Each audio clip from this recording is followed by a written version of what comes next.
ఇక్కడ 1, 2, 3, 4 స్టేజెస్ ఉన్నాయి. ఫోర్త్ స్టేజ్లో ఖచ్చితంగా మనం ఆపరేషన్కి వెళ్తున్నాం. But when to consult a doctor, so లక్షణాలు ఏ రకంగా ఉంటాయి? So to prolong the surgery or to prevent the surgery మనం ఇంకేమైనా చేయొచ్చా ప్రారంభంలో గుర్తించడం ద్వారా? తప్పకుండా. అదే ఈ 40% అన్నెసరీ సర్జరీస్ వీళ్ళే. ఓకే, ఈ సరిగ్గా గుర్తుంచుకోపోయి లేకపోతే రాంగ్ ట్రీట్మెంట్స్ తీసుకొని లేకపోతే రాంగ్ డైరెక్షన్లో వెళ్ళిపోయిన వాళ్ళే ఈ 40%. అంటే average per day I should say 30 నుంచి 40 వేల మంది అట్లీస్ట్ అండ్ యావరేజ్ ఇన్ ఇండియాలో 20,000 నీ రీప్లేస్మెంట్స్ అవుతాయి అనుకుంటా అండి. అయితే దీంట్లో 10,000 మందికి అన్నెసరీనా అనుకుంటే నెలకి ఎంతమంది? 3 లక్షల మంది. అంటే సంవత్సరానికి ఎంతమంది? 12, ఆల్మోస్ట్ 60 లక్షల మంది. 50 lakhs పీపుల్. సో బేసిక్గా అర్లీగా గ్రహించాల్సిన విషయాలు ఏంటి అని అంటే, మన బరువులో మార్పులు వస్తే కనుక ఫస్ట్ ఎక్సెసివ్ వెయిట్ గెయిన్ సడన్గా అవ్వటం, ఎస్పెషల్లీ ఉమెన్లో ఏంటంటే పోస్ట్ ప్రెగ్నెన్సీ వెయిట్ సడన్గా గెయిన్ అయిపోతారు, ఇంకా మళ్ళీ తగ్గరదు. అదొకటి. జాయింట్స్ పైన బాగా స్ట్రెయిన్ అవుతుంది. నెంబర్ 2, కాన్స్టెంట్గా యాక్టివిటీస్ కింద కూర్చోవటం వల్ల చాలా స్ట్రెయిన్ అవుతుందండి మోకాళ్ళు. ఒకప్పుడు ఏంటంటే కింద కూర్చొని అన్నీ చేసేవాళ్ళం, ఇప్పుడు కింద కూర్చోవద్దని చెప్తున్నాం. ఎక్కువ మెట్లు ఎక్కి దిగటం దానివల్ల కూడా ఎక్కువ స్ట్రెయిన్ అవుతుంది. ఏది provided if your bone and joint quality is not good and expected that no one's bone and joint quality is good these days.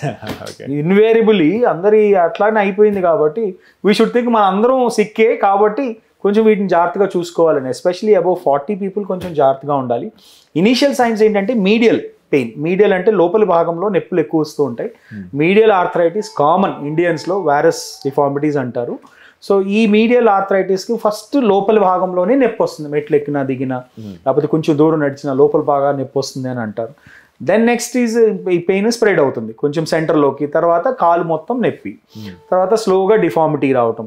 ఇంకోటి ఏంటంటే గరగర సౌండ్. సెల్ఫ్ టెస్ట్ ఇది ప్రతి ఇంట్లో ప్రతి ఒక్కరు చేసుకోవచ్చు. మోకాలు పైన చేయబెట్టి కాలు 2-3 సార్లు జాపమనండి. ఎవరికన్నా సౌండ్ వస్తుంది, గరగరగర సౌండ్ వస్తుంది అంటే క్రెపిటస్ అనేది ఎప్పుడు వస్తుంది? ఆ పొర ఏదైతే అరిగిపోయి బోన్ ఆన్ బోన్ రాపిడి జరుగుతుందో అప్పుడే సౌండ్. ఇది సెల్ఫ్ టెస్ట్ అందరికీ కూడా. సో అది is a very important stage. You have to start some treatment. బేసిక్గా ఏం జరుగుతుంది? అరుగుతుంది.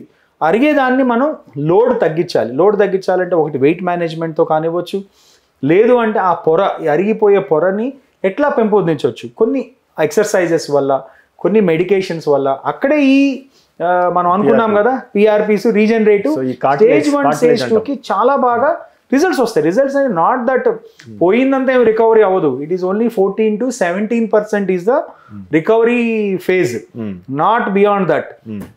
సో కాబట్టి ఈ PRPs అనేది చాలా simple and most important thing ఏంటంటే ఈ PRPs చాలా చాలా cheap. There is not expensive. మీ ఓన్ బ్లడ్. ఇప్పుడు రఫ్గా ఒక ఫిగర్ చెప్తాను. ఒక 4,000 రూపాయలు వద్దండి ఒక కాలుకి PRP. 4,000 రూపీస్ ఒక PRP. దాంతో ఒక విస్కో సప్లిమెంట్ అని ఒకటి ఇస్తారు. అది ఇంకొక 10,000 అవుతుంది, 12,000 అవుతుంది. ఇంతే. అండ్ ఇది should be given only once. ఇస్తే ఒకసారికి పని చేస్తే చేసినట్టు. దీనికి డోసింగ్ ఏం లేదు. యాంటీబయాటిక్ కాదు కదా అది. 3 సార్లు ఇస్తే 4 సార్లు ఇస్తే అది ఎన్హాన్స్ అయిపోయి అవటానికి.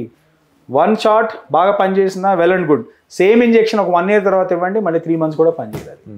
అది మళ్ళీ ఒకసారి ఇస్తే మళ్ళీ నెక్స్ట్ ఇవ్వండి 1 month కూడా పనిచేయాలి. సో అది it's a kind of. So staging చాలా ఇంపార్టెంట్. నిజానికి ఒక 4-5 బిళ్ళలు రోజు తింటూ ఆ నరకవేతన పడే బదులు రీజనరేటివ్ మెడిసిన్ ఈ PRP ఇంజెక్షన్స్ కొంత మటుకు పనిచేస్తాయి. కానీ up to 1 stage. Beyond that stage no injection will work. 3 తర్వాత అసలు ఫర్గెట్ ఇట్. అసలు మీరు దాని గురించి ఆలోచించొద్దు. And most thing don't spend money. మీ నీ రీప్లేస్మెంట్ రేపు ఎనీవే అవసరం పడుతుంది. నిజంగా మీకు బాగా కొంచెం మంచి క్వాలిటీ లైఫ్ కావాలని అనుకుంటే ఏదో ఒక పాయింట్ ఆఫ్ లైఫ్లో మీకు నీ రీప్లేస్మెంట్ అప్పుడు ఆ డబ్బులు సేవ్ చేసుకోండి. అది ఎనివే 1,00,000-2 లక్షలు అవుతుంది కదా అప్పటికి. మీరు తీసుకునే అదే మందులు, అదే నాణ్యమైన మందులు, కానీ సగం ధరకే. అవును, మెడ్ ప్లస్ బ్రాండ్స్ పై 50 to 80% తగ్గింపు.